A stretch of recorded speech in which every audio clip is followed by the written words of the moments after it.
Hi everyone, I'm Scott Hope. Welcome to highlights of our coverage of Mecum Auction's Las Vegas Motorcycle Auction from the South Point Hotel and Casino.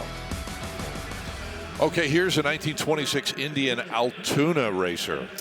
Now this is a very interesting machine. It's the A45, A for alcohol. It's Indian's overhead valve, 45 cubic inch racer. They made 4 of these for racing in Europe. Now this bike is a hybrid though, because that's a hill climber engine. They made about 21 of these engines for hill climbing and 4 for road racing in Europe. So this has been placed in a reproduction road racing chassis. It was Indian's first bike with a front brake. And one of these was timed in 1926 at Muroc Dry Lakes at about 125 miles an hour, which made it the fastest motorcycle in the world, period, at the time. Sold 100, sold $100,000. And if it had had an original chassis, road race chassis, it would have gone for 3 times that. Very rare bike, as you mentioned. All right, how about this? 100 years old. Amazing. Or so it says. It's been restored clearly. A Moto Guzzi C2V race bike here. That's a Corsa Due Valvole. It's a 2-valve racer. And this bike was restored by Alessandro Tinieri up in Treviso in Italy. He's a friend of mine. I almost bought this bike about 30 years ago after he finished restoring it. On the tank, those pads for the racer, they needed to adhere them to something. There's actually a toolbox on the motorcycle. I thought that was a really, really crazy addition, but very beautiful. So $100,000. Wow. Great price. Now that's fantastic. Bike. Look at that. Oh, beautiful. Moto Guzzi's first overhead valve production bike. That is an understatement. Here is a 1939 Indian 4, 77 cube inline 4. There you see. 39 has the reversion to the inlet over exhaust system after the unsuccessful upside down 4 with a sweeping front fender and rear fender and the teardrop tank. Beautiful paint colors, red and silver with gold pinstriping, straight through exhaust, emphasizing the speed and mimicking the fins on the motor. One of the most beautiful 4-cylinder motors ever made. So $105,000. And yes, indeed, 105. Here's a Vincent, this from 1949. It's a Black Shadow Series C. Which means it has hydraulic front forks. This bike has some nice extras like flanged alloy rims, later Amel monoblock carbs, and a California custom license plate, 52 Vinny. I like it. Its nickname was the Saigon Shadow because that's where this bike was found. Actually, this bike is pretty well documented in books and films. Interesting. Because it's so interesting to find a Vincent Black Shadow in Vietnam. So it was the engine, it was sold as a crate engine, and essentially then the rest of the motorcycle was built around it. That's right. Wow, that is super cool. Now another 4, 1921 Ace 4. Fantastic. So William Henderson, of course, designed the Henderson motorcycle back in 1912, or that was the first production year anyway. He sold his design to Schwinn to make the Excelsior Henderson, and he got tired of working for Ignaz Schwinn. They didn't get along, so he designed a completely new 4-cylinder motorcycle. He had sold his patents to Schwinn, and the Ace did not infringe on a single patent for the old Henderson motorcycle. And it was immediately the fastest production motorcycle in the world, capable of nearly 100 miles an hour out of the box in 1920. Sold 127. Okay, 127.5. There you go. Beautiful machine. Legendary. We're all the way back now to 1901 with this motorcycle. E.R. Thomas Autobee, one of the first motorcycle manufacturers in the United States. This machine was restored exceptionally by John Zalay, who you might know from American Pickers. He's a buddy of mine. He sold this to somebody who commissioned it, and he sold it to somebody else, and that guy is selling it now. And look at the forks on this machine. See how you've got 2 spindly little lines? That's actually a leaf spring suspension on the front forks. How in the world does that hold hold up? Well, this thing doesn't weigh very much. It probably weighs about 150 pounds. Wow. And look on the back. The rear end has suspension too. And look at the money, Paul. 110,000, Well, this is now 15. One of the oldest motorcycles in the United States. So, understandably. It's also got a shaft drive. Pretty neat for the bicycle, and a belt drive for the motorcycle engine. So 140. My word, look at that. $145,000 for a motorcycle that's 125 years old. And right behind it, one of the legendary 750 Supersport green frame from 1974, 1 year only. Yeah, wonderful bike, completely handmade in the Ducati factory race shop. These engines were individually shimmed up. There's no standardization. Every engine was measured to critical tolerances to be as fast as possible right out of the box. Cycle World tested one of these, 135 miles an hour.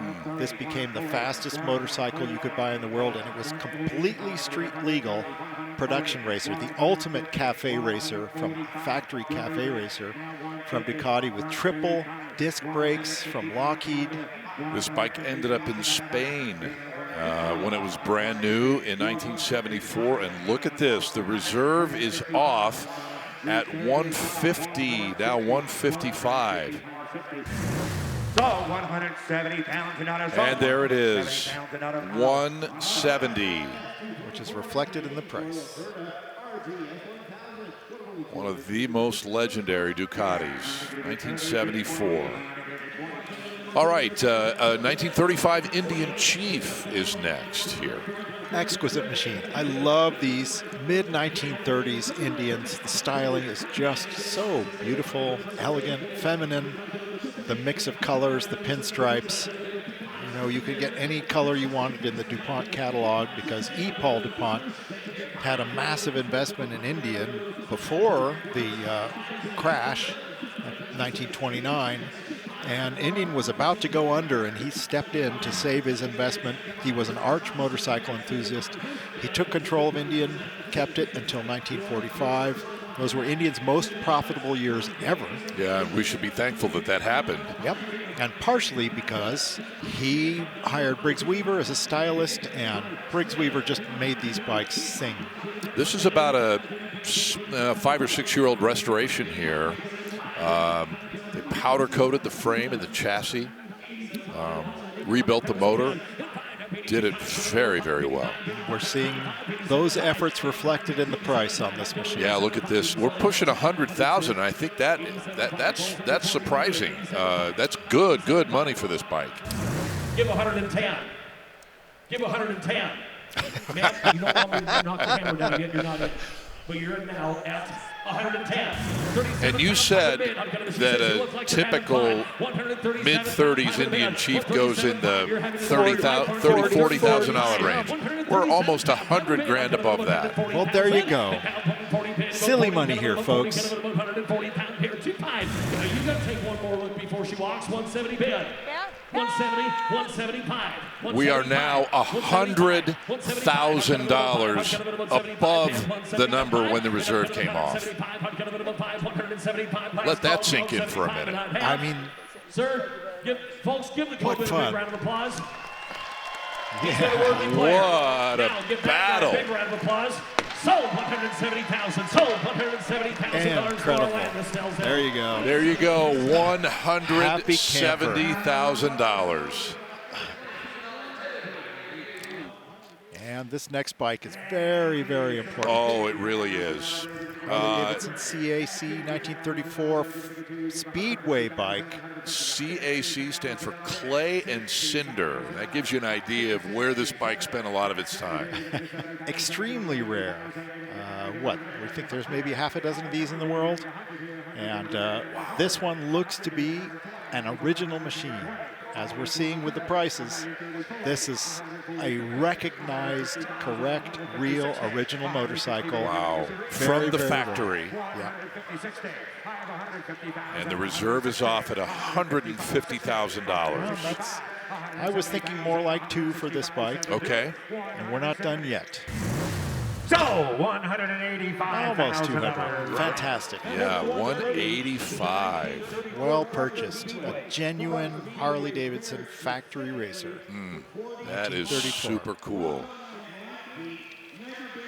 Very important motorcycle on the auction block from 1924 and BMW, their legendary R32. And the owner who I met yesterday, today he chose to dress period correct with his lederhosen.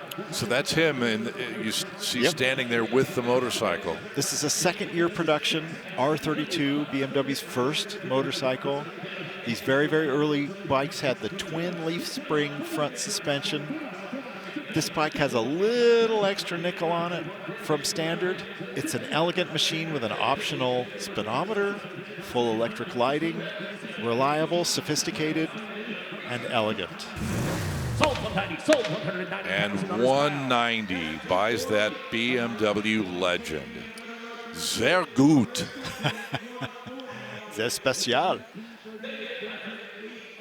All right, Paul, this is that pre-war Vincent-HRD Series A Rapide on the block now. Fastest motorcycle in the world in 1936, designed with Phil Irving and Phil Vincent.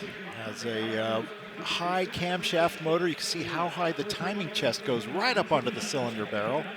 That's to keep the push rods short and the valve action accurate. That's the kind of thoughtful design that the Series A Rapide featured. It was basically a doubling up of their single-cylinder Comet and Meteor models. Weak spot on this bike is they couldn't find a gearbox that was strong enough to handle the torque of that engine. And so the Albion gearbox on this and the clutch is notoriously troublesome, but can be repaired or can be upgraded nowadays. And at this price, I should have talked to Mecum about their financing. I should be raising my paddle. Oh boy, these normally go for about $300,000. There is an original instruction book that goes with this motorcycle. Now the reserve is off at $200,000. Wow. Give a big round, folks. Sold $215,000. There we go. $15,000 now. Wow. That's a great, great deal for a Series A Vincent. Which means maybe the next one that comes up for sale, I can point to that.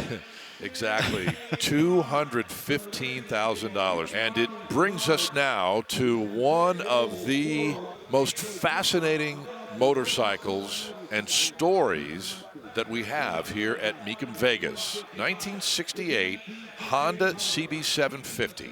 One of the earliest Hondas known, first Honda CB750 to enter the United States, pre-production CB750. And, you know, we're told that this motorcycle has many, many features that you don't even find on those prototypes. That's true. That distinguishes it from the prototypes. And so how do you do comps on this bike? You can't. Nope. It's pre-production Honda CB750. Very, very few of these exist. This is the first to come to the United States.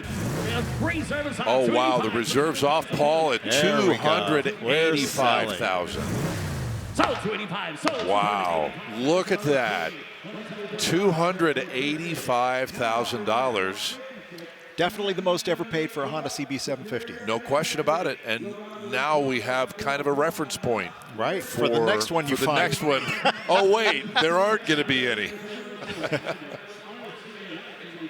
Well, there are replicas, and then there are replicas. This is the 2004 Honda RC174, a factory replica of a 67 bike done by George Beale. George Beale sponsored a few extraordinary replica race bikes, which he built in very, very limited numbers for select clients, and this is one of them. This was the most complicated of the bikes he commissioned. It's a Honda 6-cylinder, 297cc. Nobody has these. Honda Factory had one. Sold $300,000. Sold. That is so cool. Handshakes all around. What a beautiful bike. My goodness. $300,000. Well, that'll do it for this edition of Mecum Accelerated. I'm Scott Hoke. Thanks so much for watching today. So long, everyone.